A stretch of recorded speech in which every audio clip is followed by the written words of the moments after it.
What is up, my geeks and freaks? Big Girl Geek here with a brand new review, and I'm here to review Supergirl Season 4, Episode 10, Suspicious Minds. Y'all know what time it is? It's time for the Geek Out. 3, 2, 1. Alright, you guys, so, truthfully speaking, if I'm truthful, I have been like peeking in and out of Supergirl because it has lost my interest a little bit. I watch her, in the crossovers, and I've been watching her since Season 1, since she was on CBS.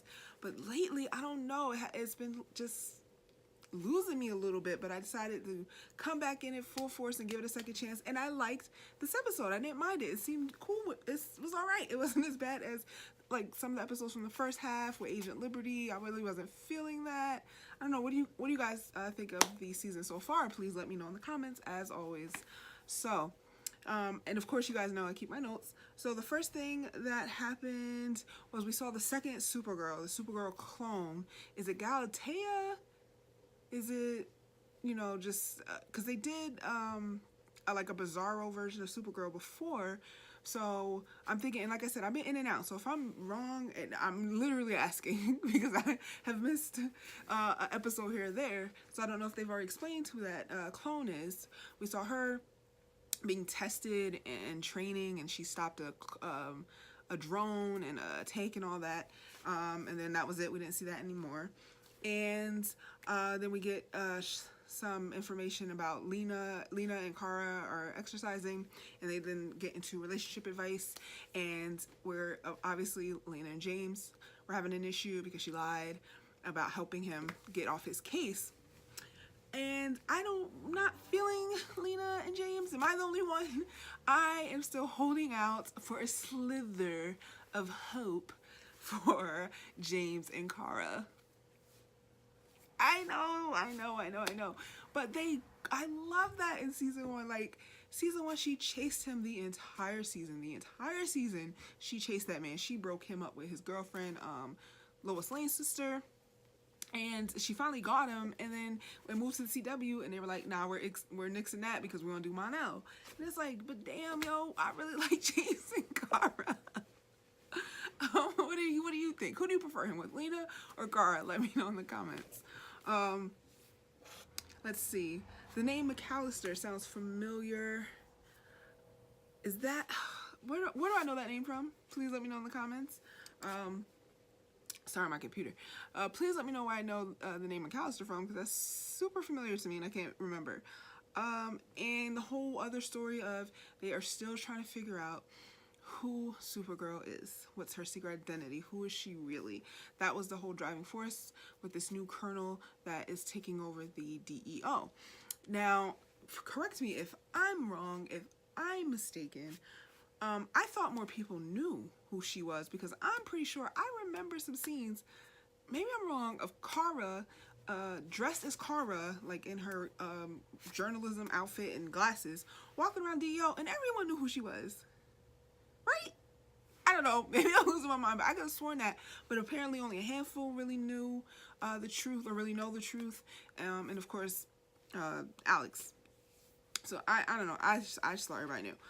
And then we had another little side story of John Jones. Martian Manhunter is now become a private investigator, has opened his own office and his own space, which is nice. It's great to see him doing things, and maybe they have found a story for him, because he is so underused as Martian Manhunter, and they nerf him. And I know it's Supergirl, so it's about her, but it's like, oh my god, you have Martian Manhunter.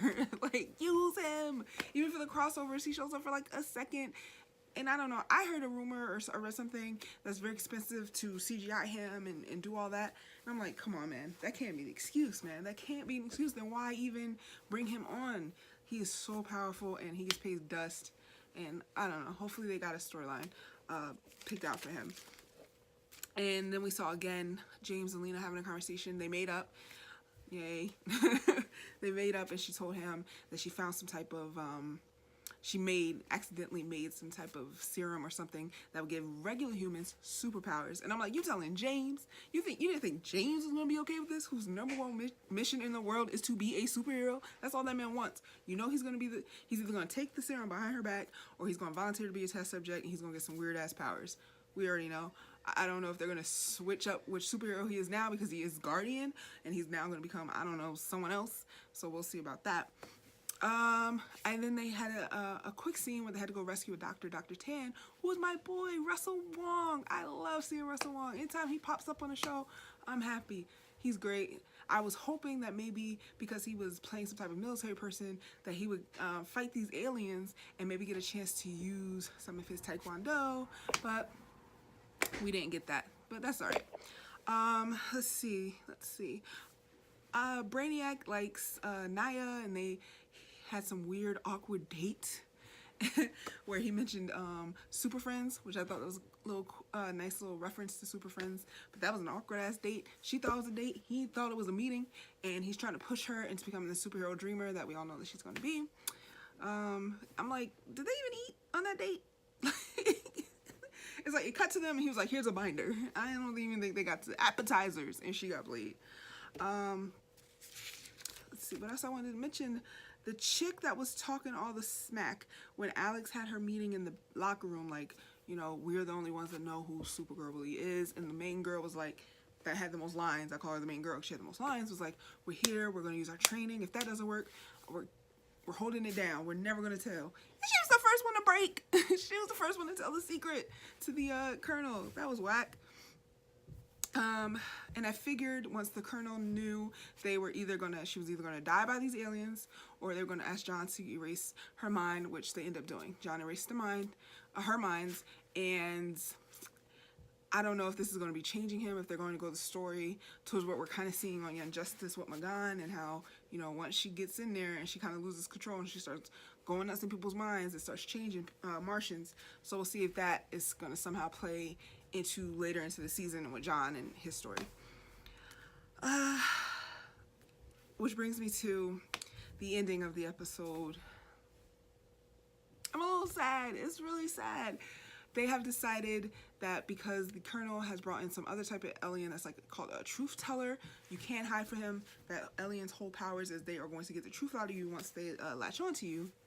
They have to wipe the minds of everyone that knows who Kara is at the DEO, which makes sense. But then they're including Alex. They're including Alex in that. I can't believe that. They're really, I mean, bold move by the writers, and they really went with it. And I mean, great performance by Melissa and Shire, and they were bringing it. I felt bad. That's like, I don't ever cry or get really that emotionally attached to Supergirl, but that really got me that they are going to wipe Alex's minds, and she is not going to remember that her sister is Supergirl. So here I'm going to call this. So what I think is going to happen, but I don't know. This is what I thought originally until I saw the preview for next week, where she's like, she knows something's wrong with her. But I figure either Alex, and she didn't do this, she's stupid. Knowing that she was going to ask John to do this and include herself in getting her mind wiped, left herself a message, like recorded a video message saying, this is what's going on. I agreed to this. This is who Kara is. It's not their fault. She didn't want to do it. All is well.